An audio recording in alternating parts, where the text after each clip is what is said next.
জটিল ৰোগত আক্ৰান্ত ঢকুৱাখানাৰ এগৰাকী কিশোৰীৰ জীৱনগাথা। এগৰাকী মৰম লগা দুৰ্ভগীয়া কিশোৰী। কিশোৰীগৰাকীক দেখিলে হয়তো আপোনাৰো চকু পানী ওলাব, কাৰণ কিশোৰীগৰাকীয়ে 2 বছৰে স্নায়ুৰ এক জটিল ৰোগত আক্ৰান্ত হৈ বিচনা আৰু হুইল চেয়াৰতে কটাব লগা হৈছে অতি কষ্টকৰ জীৱন। ঢকুৱাখানাৰ আখৈফুটীয়া গাঁৱৰ পিতৃ ৰাতুল কোচ আৰু মাতৃ ঋতু কোচৰ দ্বিতীয় কন্যা কিশোৰীগৰাকীৰ নাম ৰীমা কোচ। 5ম শ্ৰেণীলৈকে অধ্যয়ন কৰা ৰীমাই গীত গাই বিহু নাচি ভালপোৱা সকলোৰে লগত হাঁহি মাতি কথা কৈছিল।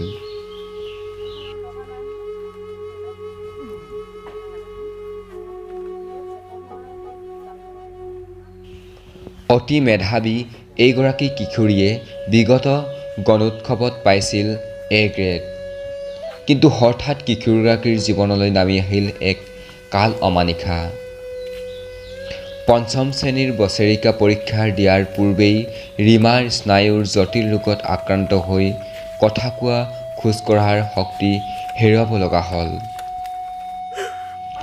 যাৰ ফলত বিগত 6-7 বছৰে তাইৰ চিকিৎসাৰ নামত সকলো খেতি মাটি সম্পত্তি বিক্ৰী কৰি পিতৃ মাতৃয়ে উদং হ'ল যদিও ৰীমাৰ স্বাস্থ্য উন্নত নহ'ল। অৱশেষত উপায়ন্তৰ হৈ এতিয়া ৰীমাৰ পিতৃ মাতৃয়ে সহায়ৰ ভিক্ষা মাগিছে অসম চৰকাৰৰ বিত্তমন্ত্ৰী স্বাস্থ্যমন্ত্ৰী ডক্টৰ হিমন্ত বিশ্ব শৰ্মা। ইফালে মুখেৰে দুখ কষ্টৰে কথা প্ৰকাশ কৰিব নোৱাৰা ৰীমাই হাতেৰে লিখি আহ্বান জনালে মোক ভাল কৰি দিয়ক।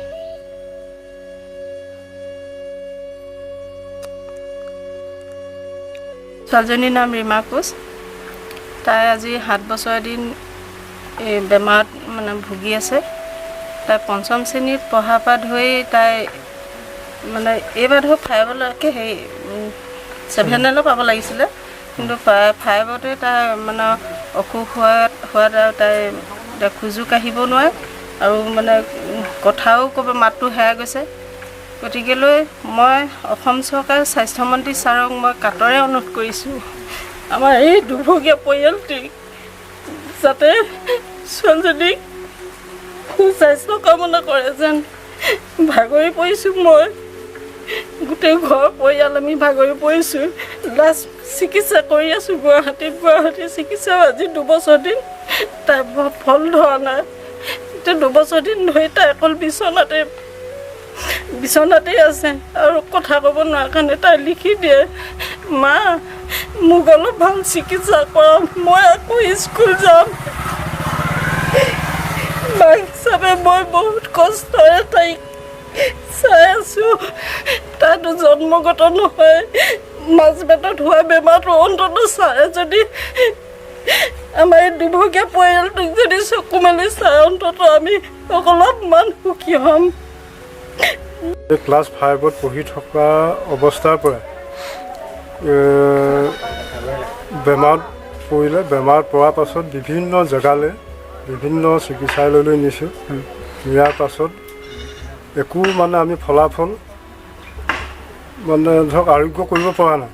স্বাস্থ্যমন্ত্ৰী ডাঙৰীয়ালৈ এইটোৱেই অনুৰোধ জনাইছোঁ, তেওঁ কিশোৰীগৰাকী তেখেতে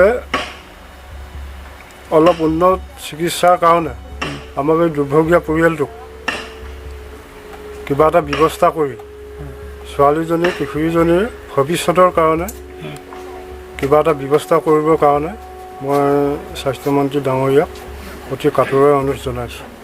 আৰু এই কিশোৰীগৰাকীৰ লগত আমাৰ ধৰক খেতি মাটি, আমাৰ পৰিয়ালটো একেবাৰে ভাগি গৈছোঁ। আৰু খেতি মাটি আৰু বিভিন্ন গৰু গাই বিভিন্ন বিক্ৰী কৰিও কিশোৰীগৰাকীক সুস্থ কৰিব পৰা নাই। সেইকাৰণে অনুৰোধ জনাইছোঁ স্বাস্থ্যমন্ত্ৰী ডাঙৰীয়াই এই কিশোৰীগৰাকীৰ উন্নত চিকিৎসাৰ কাৰণে কিবা এটা ব্যৱস্থা কৰিবৰ কাৰণে। এই কিশোৰগৰাকীক আপুনিও কৰিব পাৰে অলপমান সহায়।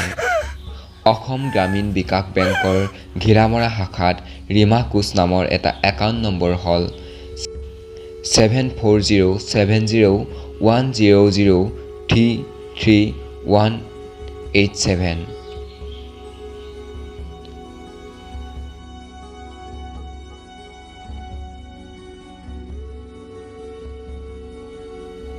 News desk report, Assam 8।